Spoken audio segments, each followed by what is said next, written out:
Shearline at amihan pa rin ang nagdadala ng mga pag-ulan sa ilang lugar sa bansa. Alamin natin ang update sa lagay ng panahon mula kay Pag-asa Weather Specialist Glyza Escoliar. Magandang tanghali po, Miss Glyza.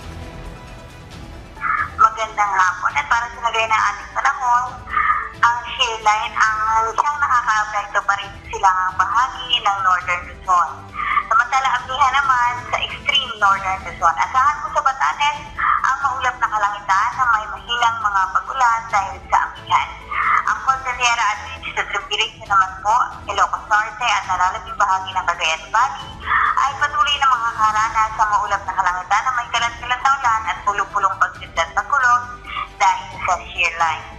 Sa Metro Manila at nalalabing bahagi ng ating bansa, maaliwalas ang kalangitan, mainit ang maghapon at posible po ang mga panandaliang ulan sa hapon o gabi dahil po sa mga localized thunderstorms.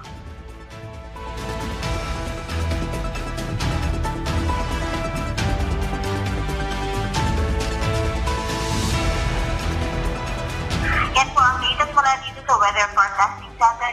Ang sa ito si Glyza Escoliar at Susan. Maraming salamat sa ating Pag-asa Weather Specialist Glyza Escoliar.